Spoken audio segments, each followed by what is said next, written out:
Cinderella hurriedly ran down the stairs, and accidentally dropped a glass slipper on the steps. The prince, who was chasing after her, picked it up.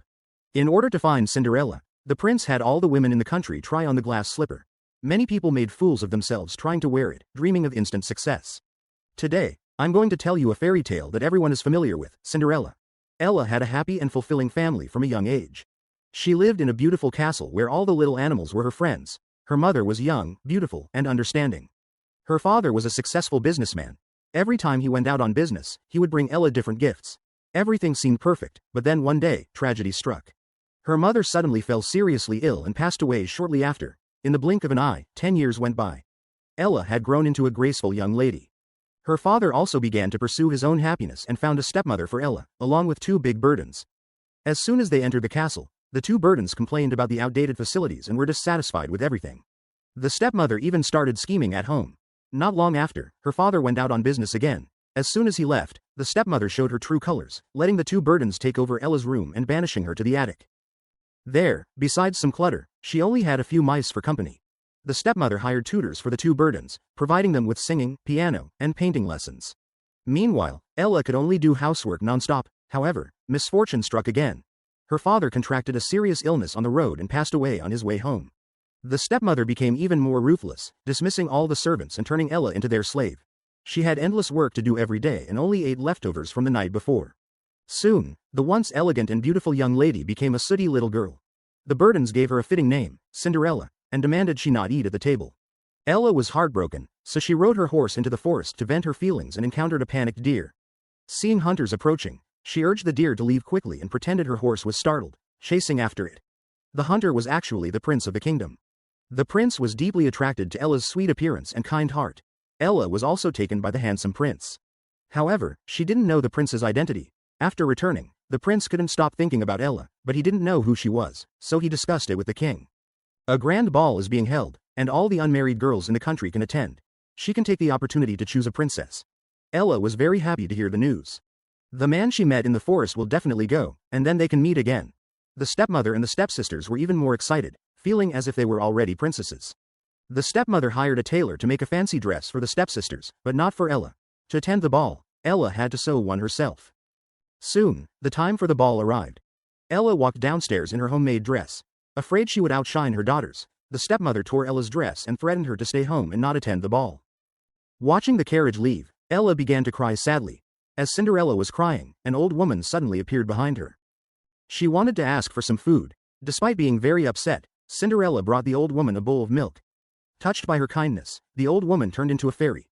The fairy, with her magical powers, turned a pumpkin into a golden carriage, mice into horses, a lizard into a servant, and a goose into a coachman. She gave him a beautiful outfit and a pair of crystal shoes. The fairy told Ella that when the clock strikes 12, the magic will wear off, and everything will return to normal, except for the crystal shoes. Fireworks lit up the palace, carriages came one after another, and the interior was splendid. Princesses from various countries entered one by one. The prince and the king watched from upstairs but did not see the forest girl. Finally, at the last moment, Ella's golden carriage arrived. Dressed in a blue gown, Ella entered the hall and immediately became the center of attention. People on both sides made way for her. The prince recognized her as the forest girl, and Ella recognized him as the prince. Both were very excited. The prince invited Ella to dance the first dance. As they danced to the music, they became the focus of the entire hall. Everyone became their audience. Afterward, the prince took Ella out of the hall and began to show her around the palace. As they walked and talked, the prince brought Ella to his secret garden, a place he wouldn't take just anyone. Ella sat on a swing, and the prince pushed her from behind. His flirting skills were impressive, and Ella couldn't help but be charmed as the swing swayed back and forth. Suddenly, a crystal shoe fell to the ground. The prince stepped forward and gently picked up the crystal shoe with both hands. Personally dressed Ella went up, and the two became even closer. Just as they were about to further communicate, Ella realized it was almost midnight. By then, the magic would wear off. She quickly got up to leave. How could the prince let this opportunity slip away? Ella ran ahead swiftly, with the prince chasing behind.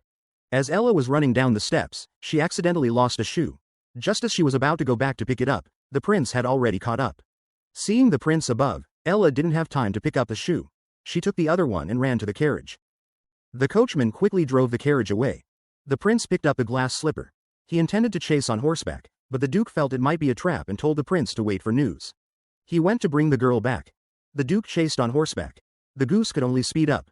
By this time, The clock had started to chime. Seeing the pursuers getting closer, the lizard had already grown a tail. He used the tail to pull the gate lever, successfully blocking the pursuing soldiers. Finally, after a chime, the horse grew ears. The coachman grew arms and legs. The lizard began to change color and then turned back into a small lizard. The horse turned back into a mouse, the coachman turned back into a goose, and the golden carriage turned back into a pumpkin. Ella turned back into Cinderella, wearing a tight-fitting glass slipper, and walked back. She was full of joy and very happy. At this time, the stepmother returned with the stepsisters. Cinderella hid the glass slipper under the attic floor, feeling that everything tonight was like a dream. The prince still couldn't forget Cinderella. So, he issued a proclamation that he wanted to marry the girl who lost the shoe, hoping she would come to the palace. The prince was willing to marry her and hold a grand wedding for her. At this time, Ella happened to hear this. She was very happy and quickly rode back home, but when she got to the attic, she found the glass slipper was gone. It turned out the stepmother had taken it. The stepmother threatened Ella, saying she could marry the prince, but after marriage, she must let her be in charge of the household in the country, and also marry the two stepsisters to wealthy princes. This was blatant extortion. Kind Ella did not agree. The angry stepmother smashed the glass slipper. Ella couldn't understand why the stepmother treated her this way. The stepmother turned and left the room, locking Ella inside the attic. The stepmother held the shoe heel. Find the Duke and say that a maid from the family wants him to make her a duchess and find a good match for her two children. Because the stepmother had leverage over him, the Duke had to agree. The Duke handed the heel to the prince. The prince believed there must be a reason Ella disappeared, perhaps someone didn't want her to speak. So he had to find a way to locate Ella. Then he announced that all the women in the country could come and try on this glass slipper. Whoever could fit into the glass slipper would marry the prince. For a time, the line stretched for miles. Every woman wanted to seize this chance to rise to the top. The glass slipper seemed magical, as no one, whether with big feet or small, could fit into it.